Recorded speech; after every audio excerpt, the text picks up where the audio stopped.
এই প্রতিদিনের বিতর্ক এবং সেটা ক্রমশ ওপরের দিকে যেভাবে উঠছে তাতে কোথাও কি দলের রাশ আলগা হচ্ছে, এই প্রশ্ন উঠছে। তার কারণ দুটো ঘটনা। এক হচ্ছে সুবল মান্না, কাঁথি পুরসভার চেয়ারম্যান, তাকে পদত্যাগ করতে বলা হয়েছে এবং কুণাল ঘোষ প্রেস কনফারেন্স করে বলে দিয়েছেন যে তাকে পদত্যাগ করতে বলা হয়েছিল, এখনো পর্যন্ত তিনি পদত্যাগ করেননি। কিন্তু এর থেকেও গুরুত্বপূর্ণ ঘটনা অর্জুন সিং বনাম সোমনাথ শ্যাম। এই বিতর্ক এবিপি আনন্দ প্রথম আপনাদের সামনে এনেছিল এবং দুজনের আক্রমণ প্রতি আক্রমণ দিনের পর দিন চলেছে। তারপর মঞ্চের ওপর থেকে স্বয়ং মমতা বন্দ্যোপাধ্যায় ঘোষণা করে দিয়েছিলেন যে দুজনে একসঙ্গে বসার কথা, মুখোমুখি বসার কথা, এমনকি রাজ্য সভাপতি সুব্রত বক্সী সেই বৈঠক করবেন, এমনটা ঘোষিত হয়ে গেছিল। নৈহাটিতে প্রায় 3.5 ঘন্টা সুব্রত বক্সী তৃণমূলের রাজ্য সভাপতি গিয়ে বসে থাকলেন, কিন্তু সোমনাথ শ্যাম আসেননি। আজকে অবশ্য এবিপি আনন্দে তার ব্যাখ্যা দিয়েছেন, কিন্তু কুণাল ঘোষ প্রশ্ন করেছেন একেবারে রাজ্য সভাপতি কেন মেটাতে পারছেন না এই বিবাদ। আবার বলছি যে যেখানে রাজ্য সভাপতির আমন্ত্রণ এবং রাজ্য সভাপতি ডেকেছেন, মুখোমুখি বসাবেন, একজন চলে গেলেন আরেকজন এলেন না, কোথাও কি নিয়ন্ত্রণের রাশ আলগা হচ্ছে? দেখুন, তৃণমূলে এসছি মমতা ব্যানার্জিকে দেখে, আর আমি মনে করি মমতা ব্যানার্জির কথাই প্রথম কথা এবং শেষ কথা। মমতা হচ্ছে ভোট ক্যাচার। 55 দিন তৃণমূলের নবজোয়ারে অভিষেক বন্দ্যোপাধ্যায় সারা বাংলা পাহাড় থেকে সাগর এই রাস্তা মাঠ ঘাট চষে বেড়ানো, এটাই কি দলে আর কারোর পক্ষে সম্ভব? মানুষের বিরক্তিকে ঘুরিয়ে দেওয়ার জন্য নিজেরা নাটক করে চলেছেন। নতুন বনাম পুরনো, নবীন বনাম প্রবীণ, রাজ্য সভাপতি বনাম রাজ্য সাধারণ সম্পাদক, সাংসদ বনাম বিধায়ক, তৃণমূলের অন্দরে বিবাদের যে চোরা স্রোত বইছিল, আচমকা যেন তার আগল ভেঙে গেছে। কাঁথি থেকে ভাটপাড়া, দিকে দিকে তৃণমূলের অন্দরে কোন্দল, যা শীর্ষ নেতৃত্বের হস্তক্ষেপের পরও থামছে না। কাঁথিতে দলের নির্দেশ সত্ত্বেও ইস্তফা দেননি তৃণমূলের পুরপ্রধান, যার জেরে তৃণমূলের পুরপ্রধানের বিরুদ্ধে অনাস্থা আনতে হয়েছে তৃণমূলেরই কাউন্সিলরদের। অন্যদিকে ভাটপাড়ায় এখনো নাম না করে সাংসদের বিরুদ্ধে সরব তৃণমূল বিধায়ক, যিনি তৃণমূলের রাজ্য সভাপতি শনিবারের মধ্যস্থতা বৈঠকে গড়হাজির ছিলেন। আপনি জাননি মিটিং আমাকে কোনো খবর দেওয়া হয়নি। তথ্য দিয়ে যা বলেছেন তথ্য দিয়ে বলবেন, তথ্যের বিষয়টা কি? অর্জুন সিং এর নামে যে তথ্য বলেছেন সেগুলো কি? আমি কোনো নাম উল্লেখ করে কারোর কিছু বলতে চাই না। আমি যা বলেছি, আমাদের তৃণমূল কংগ্রেসের যে যারা খুন হয়েছে, যাদের উপরে অত্যাচার হয়েছে, সেই বিষয়গুলো নিয়ে আমি তুলে ধরেছি এবং সে তথ্য আমি রেখেছি। আগামী দিন সেই তথ্য যেখানে সঠিক জায়গায় দেওয়ার আমি সেখানেই দেবো। আইন যা আছে তাই দল ব্যতিক্রম নয়।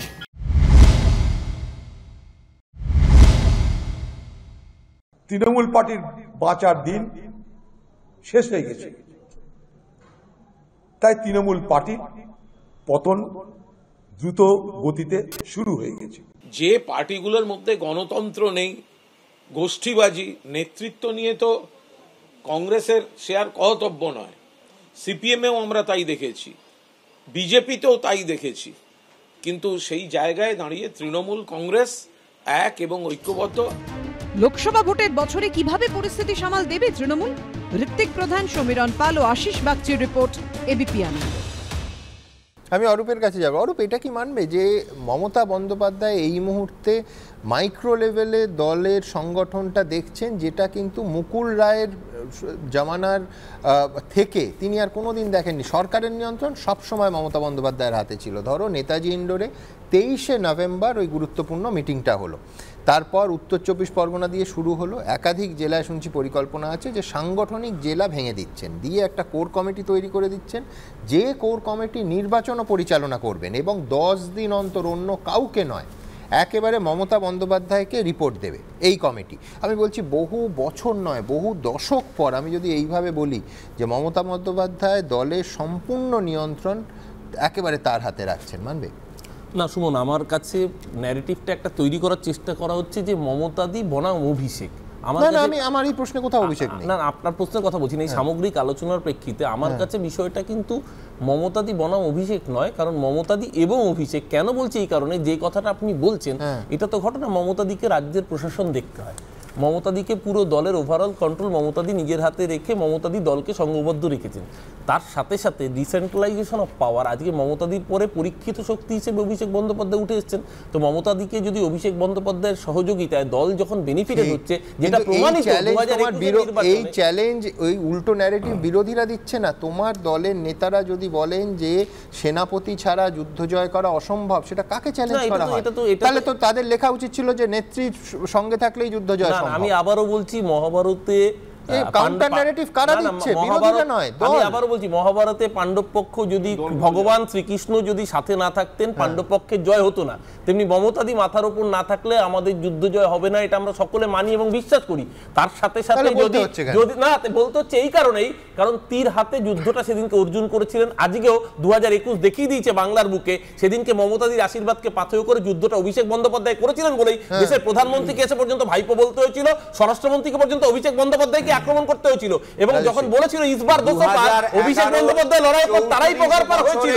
তাই মমতাদি বনাম অভিষেক নয়, মমতাদি এবং অভিষেক আগামী দিনে মমতা ব্যানার্জির পড়েছিল আমাদের তো জানা নেই। কিন্তু আবারও যে কথাটা বলছি, গোটা দেশের নজর যেদিকে আছে সেখান থেকে ঘোরাতে এবং হাজার কোটি টাকার যে সম্পত্তি ইডি বাজেয়াপ্ত করেছে, গোটা দেশের নজর আদানি কত টাকা ঝেলেছে তার দিকে, এবং গোটা দেশের নজর তার সঙ্গে সর্বোচ্চ 120 কোটি টাকা যে গত মাসে তোলা হয়েছে। কৃষ্ণনগর পৌরসভায় একতলা বাড়িতে 10 টাকা, দোতলা বাড়িতে 20 টাকা প্রতিদিন জঞ্জাল ট্যাক্স বাবদ নেওয়া, খড়গপুরে 100 টাকা করে ব্যবসায়ীদের থেকে নেওয়া, প্রতিদিন কত টাকা হবে? এগুলোকে স্বরাষ্ট্রমন্ত্রী অমিত শাহ শেষ সফরে এসেও অভিষেক বন্দ্যোপাধ্যায় বক্তৃতায়, যে এর আগের বক্তৃতায় অন্তত 5 থেকে 6 বার যে নামটা বলা হতো, কোথাও সেই নামের উল্লেখ নেই। বারবার শুধু মমতা বন্দ্যোপাধ্যায়কে আক্রমণ। তফাৎ হয়নি বলছি। পরিষ্কার কথা হচ্ছে কে মাথা, তার নির্দেশে দাঁড়িয়ে এই সরকারি দুর্নীতি সমস্ত কিছুতে হয়েছে। এতদিন তো প্যারালাল অ্যাটাক করতে, যাই প্যারালাল অ্যাটাক হোক, আবারও পরিষ্কার দাঁড়িয়ে বলে যাচ্ছে যে ভাইপো জেলে যাবে, মাথা জেলে যাবে। কনফিউজ তৃণমূল, নিজেদের মধ্যে কনফিউজ করার চেষ্টা করছে। আমরা কোনো কনফিউজ চোর, ভাইপো চোর, তৃণমূলের সবাই চোর। আমরা সেদিনও বলেছি, আজও বলছি, এর বাইরে কোনো কথা নেই। ঠিক আছে, আমি বললাম যে আমার দুটো জিনিস প্রশ্ন আছে। রাহুল বলার পরই মনে হলো যে এক, আপনিও দেখাচ্ছিলেন যে সেনাপতি ছাড়া যুদ্ধ জয় করা যায় না। এখন আরেকটা জিনিসও ঠিক যে ভাড়াটে সৈন্য দিয়েও যুদ্ধ জয় করা যায় না খুব বেশি দিন। এবং এখানে এই কারণে কথাটা আমি বলছি যে সুদীপ বন্দ্যোপাধ্যায় একটা দুর্ধর্ষ কথা বলেছেন এই 1 জানুয়ারিতে। সেটা বলেছেন যে এই তৃণমূলের অবস্থা মমতা বন্দ্যোপাধ্যায় না থাকলেও ছাগলের তৃতীয় সন্তানের, তাহলে ছাগলের তৃতীয় সন্তানের সেনাপতি কারা হবেন? মানে ছাগলের তৃতীয় সন্তানের মতো অবস্থা যদি হয়, তাহলে তাদের সেনাপতি খোঁজা সেটা চারটিখানি কথা না। আই বেগ টু ডিফার এই জন্য যে উনি যদি বলতেন যে ছাগলের তৃতীয় সন্তানের মতো দল বা সরকারের অবস্থা হয়ে যাবে, তার নিজের বা তার গোষ্ঠীর প্রাসঙ্গিকতা নিয়ে প্রশ্ন তুলেছেন, বলার ছিল না। কিন্তু যে মারাত্মক কথা সুদীপ বন্দ্যোপাধ্যায় বলেছেন সেটা হচ্ছে রাজ্যটা ছাগলের তৃতীয় সন্তান হয়ে যাবে। হতে পারে যিনি বলে থাকুন, এটাকে মানা যে কোনো বাঙালির পক্ষে লজ্জাজনক। তার কারণ ঠিক যেমন মমতা বন্দ্যোপাধ্যায় মানেই রাজ্য নয়, নিঃসন্দেহে কেউ বলতে পারেন তিনি রাজ্যের অবিচ্ছেদ্য অংশ, কিন্তু তিনি is equal to West Bengal, এটা তো হতে পারে না। ঠিক আপনার মনে পড়ে যাবে যে দেবকান্ত বড়ুয়া ঠিক এইভাবে একটা সময় ভারতীয় রাজনীতিতে Indira is India, India is Indira বলেছিলেন। আমি বলছি প্রায় সেই কথা বলেছেন। এবং সেই প্রতিবাদ খুব ইন্টারেস্টিংলি, পার্থদা আপনার কাছ থেকেই আসবো, সেই প্রতিবাদ এলো দলের মধ্যে থেকে। তাপস রায় বললেন যে এটা একেবারে চাটুকারিতা, এই শব্দবন্ধ না, আবার বলছি বিরোধীরা কেউ ব্যবহার করেননি, ব্যবহার করেছেন বর্ষিয়ান নেতা বিধায়ক তাপস রায়। দেখুন, মমতা ব্যানার্জি যেদিন থাকবেন না, বাংলা ছাগলের 3 নম্বর বাচ্চা হয়ে গিয়ে মায়ের দুধ খাবার জন্য 5 থেকে 2। এরা খাটেনি, এরা সংগঠন করেনি, এরা গা ঘামায়নি, চাটুকারিতাকে স্থাবকতাটাকে শিল্পের পর্যায়ে নিয়ে গেছে বরাবর, যতদিন রাজনীতি করছে ততদিনই। সেই জন্যে এই সমস্ত কথা বেরিয়ে যায়। একদিকে কালীঘাটে মমতা বন্দ্যোপাধ্যায় অভিষেক বন্দ্যোপাধ্যায় বৈঠক করছেন, আবার তার মধ্যেই তৃণমূলের শীর্ষস্থানীয় নেতারা বাগযুদ্ধে জড়াচ্ছেন। শাসক দলের অন্দরে আসলে চলছেটা কি তা নিয়ে এখন রাজনৈতিক মহলে জোর কৌতূহল। এরই মধ্যে সোমবার তৃণমূলের প্রতিষ্ঠা দিবসের অনুষ্ঠানে কুণাল ঘোষের উপস্থিতিতে ইঙ্গিতপূর্ণ মন্তব্য শোনা যায় তৃণমূল সাংসদ সুদীপ বন্দ্যোপাধ্যায়ের মুখে। এই দেশে যে রাজনীতির একটা পরিবেশ, এই পরিবেশে বাংলাকে সবসময়তে আলোচনার প্রথমে রাখতে হয়।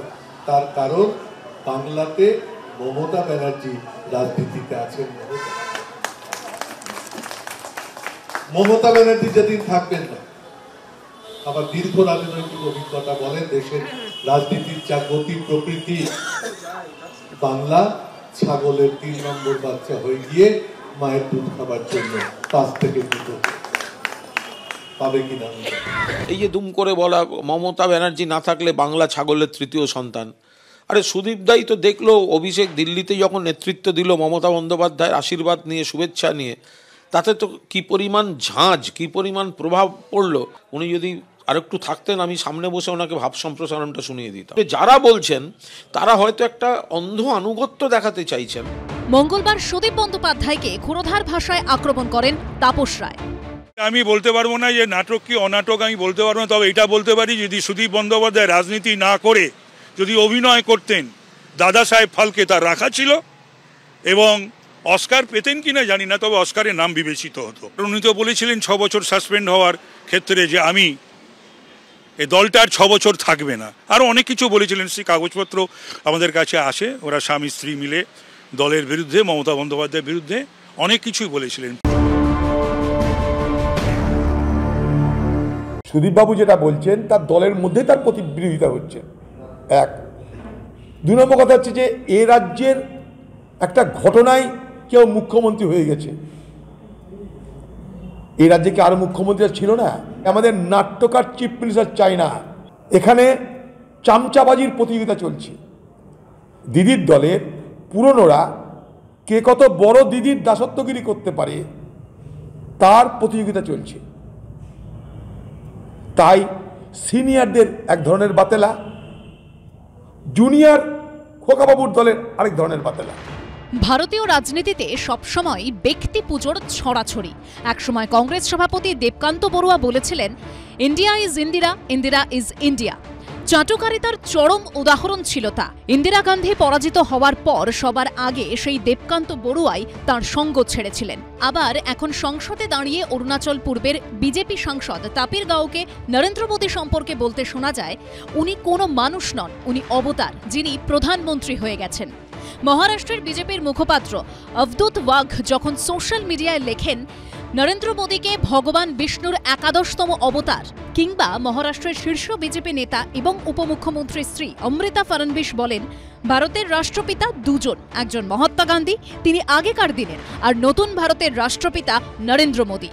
আবার তৃণমূলে কখনো মমতা বন্দ্যোপাধ্যায়ের প্রশংসা করতে গিয়ে কোনো নেতা রানী রাসমণির প্রসঙ্গ টানেন, তো কেউ চৈতন্যদেবের, তো কেউ মা শারদার।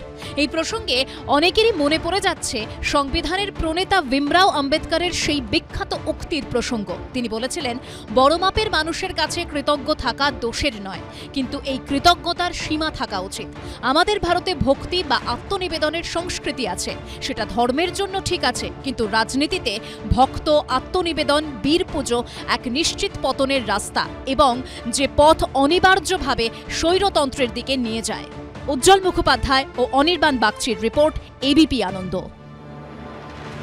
পার্থদা, আবার বলছি, যদি সুদীপ বন্দ্যোপাধ্যায় বলতেন যে তৃণমূল দল মমতা বন্দ্যোপাধ্যায় ছাড়া ছাগলের 3য় সন্তান হয়ে থাকে, তার অধিকার থেকে দলের নেতা হিসেবে তিনি বলতে পারেন। রাজ্য, একটা গোটা রাজ্যকে এই অপমান করার অধিকার তাকে কে দিয়েছে? না, নিশ্চিতভাবেই আমি বলছি যে রাজ্যবাসীকে অপমান করার অধিকার তার নেই বলেই সে সম্ভবত তাদের দলে যা চলছে তার দল সম্পর্কে এই কথা বলতে পারেন। আমি সেই কথাটাই সচেতনভাবে বলেছি। আমার ধারণা তৃণমূল কংগ্রেসকেই হচ্ছে যে উনি মেন করেছেন যে ছাগলের 3য় সন্তানের মতো অবস্থা হবে। কারণ হচ্ছে এইটা যে ওই দলে আপনারা বহুবার বলেছেন যে পোস্ট একটাই, ল্যাম্প পোস্ট আর বাকিগুলো সব। ফলে এরকম একটা দল যদি হয় যেখানে ব্যক্তিকেন্দ্রিক দল, তার গণতন্ত্রের চেহারা যদি এই হয়, তাহলে সেরকম একজন ব্যক্তি যদি না থাকেন তাহলে ছাগলের 3য়, 4র্থ, 5ম যে কোনো ধরনের সন্তান হতে পারে। ফলে সেই জায়গায় আসছে না। আর আপনি যদি দেখেন যে সুদীপ বন্দ্যোপাধ্যায় থেকে শুরু করে যাবতীয় তৃণমূল কংগ্রেসের কটা নেতা একসাথে এটাও রাজনীতিবিদদের একটা ব্যাধি যে সত্যি একটা সময় মনে হয় যে সময় জাতীয় রাজনীতিতে জ্যোতি বসু বা হরকিষণ সিং সুরজিৎ ছিলেন, কেউ ভাবতেই পারেন সেই সময়ের মানুষ যে তারা চলে গেলে বিরাট একটা ভয়েড হবে, কিচ্ছু থাকে না। আমি বলছি কালো স্রোতে রাজ্য থাকে, মানুষ থাকে, নতুন নেতা তৈরি হয় একেবারে, এবং যদি না হয় তাহলে মানে এই সংসার চলতে পারতো না, সভ্যতা এগোতো না। ফলে যারা এটা বলেন তারা নিজেদের স্বার্থে বলেন, নির্দিষ্ট স্বার্থ পূরণ করবার জন্যই তারা বলেন, মানে সন্তুষ্ট। এটাকে আমরা বলি মার্কস বাড়াচ্ছেন উনি, ফলে এটা মার্কস বাড়ানোর প্রতিযোগিতা চলে। আর আমার যেটা চিন্তা সুমনদা, এটা স্টুডিওতে আমরা ব্যাখ্যা দিতাম যে এই নেতা এত প্রশস্তি করছে, সারদামণির সাথে মমতা বন্দ্যোপাধ্যায় তুলনা করছে, মার্কস বাড়াচ্ছে। এখন তৃণমূলের নেতারা একজন আরেকজনের বিরুদ্ধে অভিযোগ করছে যে মমতা বন্দ্যোপাধ্যায় প্রশস্তি করে তারা মার্কস বাড়াচ্ছেন। ফলে এটা ভালো দিক যে আমাদের অবজারভেশনটা এতদিন পরে মিলল। আমি দুটো তিনটে জায়গায় বলবো। দেখুন সুমনদা, আজকে সন্ধ্যাবেলায় আমরা মানে বছরকে বছর যারা কর্মপ্রার্থী মানে আন্দোলন করছে তাদেরকে নিয়ে কথা বলতে পারতাম। আজকে কলকাতা হাইকোর্টে একটা সিরিয়াস রিপোর্ট জমা পড়েছে দুর্নীতি সংক্রান্ত, এবং যতটুকু এসছে ভয়ঙ্কর, মানে একটার পর একটা ইস্যু, মানে কৃষক থেকে শুরু করে বেকারত্ব, এবং মালদার থেকে একটা মানে ট্রেন চালু হয়েছে শুধুমাত্র লেবারদের নিয়ে যাওয়ার জন্য ব্যাঙ্গালোরে। আমি বলছি আমাদের সমস্যাগুলো থেকে মুখ সরিয়ে যাচ্ছে, সেই কারণে আমি বারবার বলছি যে সমস্যা, মানুষের যে ক্ষোভ বিক্ষোভ সেখান থেকে সরে গিয়ে তৃণমূল কংগ্রেস এই ইস্যুটাকে জিয়ে রাখতে চাইছে, নির্বাচন পর্যন্ত জিয়ে রাখতে চাইবে, কারণ তার একটা ডিভিডেন্ড তারা পাবে। মানুষকে ইস্যু থেকে সরিয়ে দাও।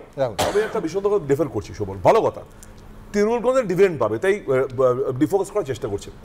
মমতা বন্দ্যোপাধ্যায় অভিষেক বন্দ্যোপাধ্যায় কিছু বলেছেন না, অভিষেক বন্দ্যোপাধ্যায় মমতা বন্দ্যোপাধ্যায় কিছু বলেছেন, তাহলে এত কিছু আগ্রহ আজকে ওই মায়াবতী আকাশ কুমারকে নাকি আকা ভাইপোকে শুরু করে দিল। তুমি দেখো এই মতো বিষয়টা বললেন না, এত করে জ্বলন্ত সমস্যা আছে, যারা সময়টা নষ্ট করছেন আমি বিরোধীদের কথা বলি, জ্বলন্ত সমস্যা দলের কথা আগে বলো। সুজন বাবু, অধীর বাবু, একটাই তো মুখে আলোচনা মমতার অভিষেক, তাদের কাছে কিছু নেই, কোনো কন্টেন্ট নেই, তো কি কথা বলবে? এটা নিয়ে তো বেঁচে আছে পার্থ দ্বারা, এটা নিয়ে তো বেঁচে আছে সৌম্যরা, এর বাইরে কিছু নেই তো।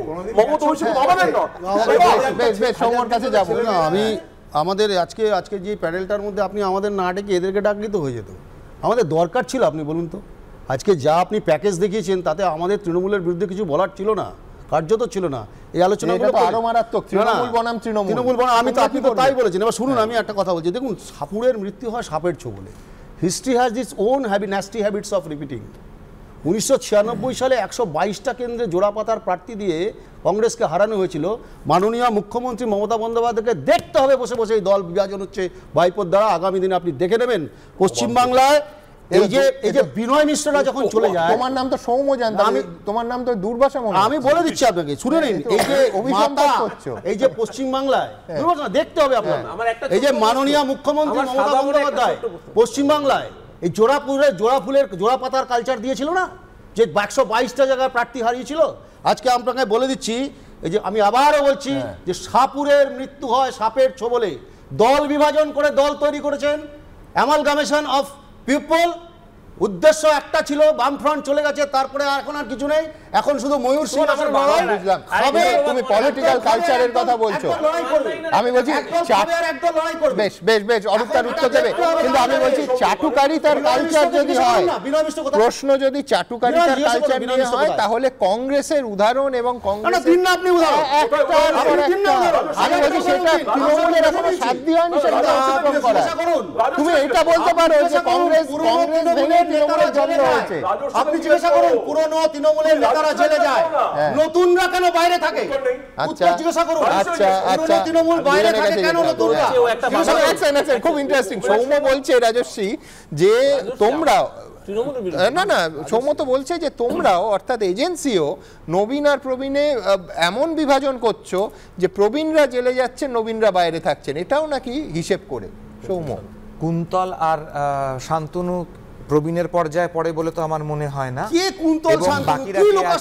তবে খুব ইন্টারেস্টিং, আমি একটা কথা শুধু ইতিহাসের একটা লাইন মনে করিয়ে দিতে চাই। দেবকান্ত বড়ুয়ার নাম উঠলো এখানে, 1975 থেকে 78 কংগ্রেসের প্রেসিডেন্ট ছিলেন।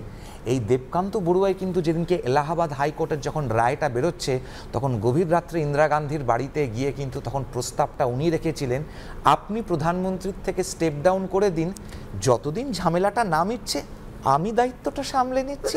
আমি বলছি না, পুপুল জায়কার ইন্দিরা গান্ধীর যিনি বায়োগ্রাফি তিনি বলছেন, তাই এটা আরএসএস বিজেপির কথা কিন্তু নয়। না সুমন, আমার একটা প্রবাদ বললো তো, আমার একটা প্রবাদ দেখে মনে পড়ছে, শকুনের সাপে গরু মরে না, এরকম বাংলা একটা প্রবাদ আছে। কিন্তু সঞ্জয় গান্ধীকে আকস্মিকভাবে চলে যেতে হয়েছিল আমাদের ছেড়ে। আমি সেই পথে যাচ্ছি না। আমি যখন তৃতীয় সন্তানের কথা উঠলো, ছাগলের তৃতীয় সন্তান, উনি কি সেরকম আশঙ্কা করছেন কিছু? সঞ্জয় গান্ধী চলে যাওয়ার আশঙ্কা কি করছেন উনি এখানে? এই মাঝখানে আমি কংগ্রেসের কথা বলছি, আমি কংগ্রেসের কথা বলছি ভাই, আমি জানি না। আমি কংগ্রেসকে ডিফেন্ড করতে না। একটা পূজাবার্ষিকীতে ব্রাত্য বসুর একটা অসাধারণ নাটক আছে এই সঞ্জয় গান্ধী এবং নাম না করে অবধারিত অবশ্যই, আর ইন্দিরা গান্ধীর সংলাপ অসাধারণ। এই কি জোড়া পাতা দিয়ে নাকি হারিয়ে দিয়েছে অনেক কথা। তখন মমতা দিয়ে আমি জানি দলের নেত্রী ছিলেন, ও তখন দল করতো কিনা আমার জানা নেই, কিন্তু কংগ্রেসের ইতিহাসে কংগ্রেসকে 44 আর কেউ নামাতে পারেনি, একজনই নামিয়েছেন সারা দেশের বুকে। দ্বিতীয় কথা, ছাগলের তৃতীয় সন্তান বললেন। আমি 2016 কুণাল বাবুকে একটু বোঝাও না। 2016 তখনও ত্রিপুরার মুখ্যমন্ত্রীর নাম মানিক সরকার, তিনি ইন্টারভিউ দিয়ে বলেছিলেন condition of left party like the third child of বাবুকে বোঝাও একেবারে শীর্ষে হলো। কিন্তু আমি বলছি মানিক সরকারকে সুদীপ বন্দ্যোপাধ্যায় ফলো করেন, এই রকম অপবাদ তো সুদীপ বাবুকে অন্তত দলের কাছ থেকে পেতে হবে ভাবতে পারি। আমি বলছি, ধরুন সোমনাথ দিনের পর দিন অর্জুনের সাথে লড়াই করছে, পার্টি কি ব্যবস্থা নিয়েছে আপনি বলুন তো? পার্টির তো একটা ডিসিপ্লিনের কথা বলা হয়। আরে সুভাষ চক্রবর্তী বুদ্ধদেব ভট্টাচার্যের বিরুদ্ধে কি স্টেটমেন্ট দিয়েছেন? আপনি মানে খারাপ প্রশ্ন নিয়ে বলছেন। আমার প্রশ্ন, তোমার দলের কি পার্টি মিনিমাম সিম্বল আছে, মাথা বুঝে বসে আছে, কমিটি আছে? আরে ভাই, দিনের পর দিন নেতারা লড়াই করছে। আরে এই আমার স্বাগত অস্ট্রেলিয়ান ডেমোক্রেটিক আলোচনা স্বাগত। সিপিএমতে সেকুলার আপনারা জানেন আমাদের ভেরিফাইড এক্স এবং টু অ্যাকাউন্ট, সঙ্গে সুমন@IAM সুমন। প্রচুর মন্তব্য, আমি দ্রুত একটা মন্তব্য নেব। অমিয় চট্টোপাধ্যায় তিনি লিখছেন, নবীন প্রবীণ দ্বন্দ্বে তৃণমূলের ছন্নছাড়া চেহারাটাই স্পষ্ট হয়ে যাচ্ছে। প্রসেনজিৎ সাহা লিখছেন, কোন্দল সব দলেই আছে, সেটা নিয়ন্ত্রণে রাখাই শীর্ষ নেতৃত্বের মুনশিয়ানা। প্রতীক দাস লিখছেন, বিজেপিতে প্রবীণ আদবানি যোশীরা এখন কোণঠাসা, তৃণমূলের নবীনরাও কি তাই চাইছেন? শেখ শামীম লিখছেন, ঘরের মধ্যেই বিভাজন হয়ে গেলে প্রতিপক্ষের কাজ সহজ হয়ে যাবে। বিদ্যুৎ নায়ক লিখছেন, বিজেপি নয় ঘরের কোন্দল সামলানোই এখন তৃণমূল নেত্রীর চ্যালেঞ্জ। ঠিক এইখান থেকে আমি আমার পরের প্রতিবেদন, যেটা ইতিমধ্যেই বিশ্বনাথ চক্রবর্তী যার ইঙ্গিত দিয়েছেন, আজকে হাইকোর্টে সিবিআই একটি রিপোর্ট জমা দিল এবং একেবারে বলছে যে এই এস বসু রায় অ্যান্ড কোম্পানিকে সামনে রেখে অবাধ দুর্নীতি হয়েছে। অয়নশীলের সংস্থা এটি, এর মাধ্যমে 17টা পুরসভায় 1800-র বেশি লোকের ভুয়ো চাকরি হয়েছিল, অর্থাৎ বেআইনিভাবে চাকরি হয়েছিল। প্রাথমিকে নিয়োগ দুর্নীতি, মাননীয় বিচারপতি অমৃতা সিনহার কাছে মুখ বন্ধ খামে আজকে সিবিআই এই রিপোর্ট দিল। পাশাপাশি নিয়োগ মামলায় হাইকোর্টে ইডিও আজই ঘটনাচক্রে তাদের রিপোর্ট জমা দিল। পরের প্রতিবেদন। 17টি পুরসভায় অয়নশীলের সংস্থার মাধ্যমে 1829 জনের অবৈধ নিয়োগ। এস বসু রায় অ্যান্ড কোম্পানিকে সামনে রেখেই নিয়োগে করা হয়েছে দুর্নীতি। প্রাথমিকে নিয়োগ দুর্নীতি মামলায় আদালতের রিপোর্ট জমা দিয়ে দাবি করল সিবিআই। বিচারপতি অমৃতা সিনহার এজলাসে রিপোর্ট জমা দিল আরেক কেন্দ্রীয় এজেন্সি ইডিও। প্রাথমিক নিয়োগ দুর্নীতি মামলায় মঙ্গলবার আদালতে সিবিআই জানিয়েছে, S Basu Roy and company 2022 পর্যন্ত চার্টার্ড অ্যাকাউন্টের ফার্ম হিসেবে নথিবদ্ধ ছিল। তারপরেই বেশ কিছু বিষয় এই কোম্পানির সঙ্গে যুক্ত হয়। এই কোম্পানিকে সামনে রেখে দুর্নীতি চলছিল। শুধু তাই নয়, কেন্দ্রীয় তদন্তকারী সংস্থার দাবি বোর্ডের কর্মীরাও এই দুর্নীতির সঙ্গে যুক্ত ছিল। বেআইনিভাবে নথি নষ্ট করা হয়েছে। এর আগে ডোমকলের তৃণমূল বিধায়ক জাফিকুল ইসলাম, পার্থ ঘনিষ্ঠ তৃণমূল কাউন্সিলর বাপ্পাদিত্য দাশগুপ্ত, বিধাননগর মেয়র পারিষদ দেবরাজ চক্রবর্তীর বাড়িতে তল্লাশি চালিয়েছিল সিবিআই। সে কথাও এদিন বিচারপতি অমৃতা সিনহার এজলাসে জানায় সিবিআই। 17টি পুরসভার অয়নশীলের সংস্থার মাধ্যমে প্রায় 1829 জনের অবৈধ নিয়োগ হয়েছে। জেলে গিয়ে অয়নশীলকে জিজ্ঞাসাবাদও করা হয়েছে, আদালতে বলল সিবিআই। অত্যন্ত গুরুত্বপূর্ণ কথা সিবিআই বলেছে, সেটা হলো যে তারা মূলত তদন্ত করেছে বেশ কিছু প্রিমিসেসে, বেশ কিছু জনের প্রিমিসেসে, এবং তদন্ত এখনো পর্যন্ত চলছে। নিজেরাই নিজের দায়িত্ব নিয়ে ওএমআর শিট তারা সাপ্লাই করলো, তারাই মূল্যায়ন করে দিল, কোনো কিছুর বিষয় নেই, যেমন ইচ্ছা তেমন করে অ্যাপয়েন্টমেন্ট দিয়েছে। কার্যত যে আদি থেকে অন্ত পর্যন্ত, উঁচু থেকে নিচু পর্যন্ত সমগ্র ব্যবস্থাটায় দুর্নীতিতে পচে গেছে এবং শেষ করে দিয়েছে আমাদের জীবনগুলোকে। আমরা এখন কার্যত এত বছরগুলো জীবন থেকে হারিয়ে যাওয়ার পরে আমরা অন্ধকারে দাঁড়িয়ে আছি।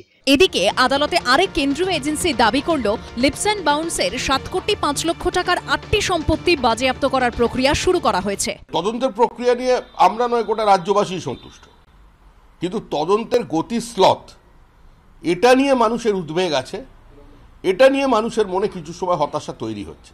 আমরাও চাই দল হিসেবে তদন্ত দ্রুত হোক এবং প্রকৃত অপরাধীরা সামনে আসুক। দেখুন, এটা সম্পূর্ণভাবে একটা আদালতে সিবিআই এর রিপোর্ট। এবার এর সঙ্গে দলের কোনো সম্পর্ক নেই, তৃণমূল কংগ্রেসের কোনো সম্পর্ক নেই।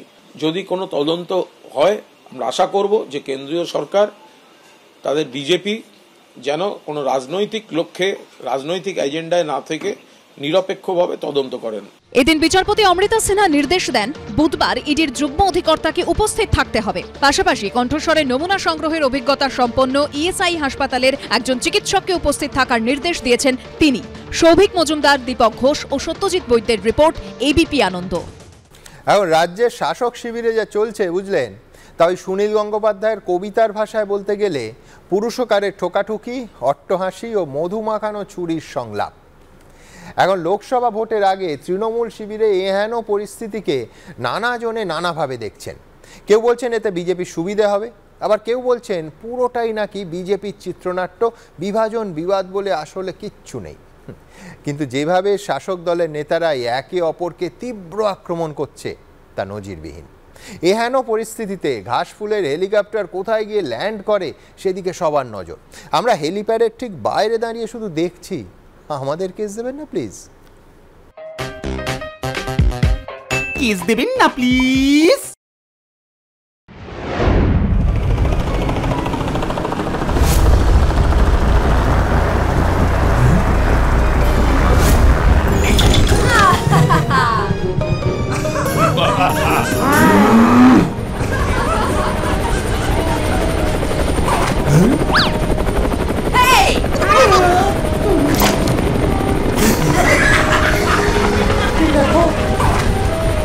দেখো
কেস দেবেন না প্লিজ।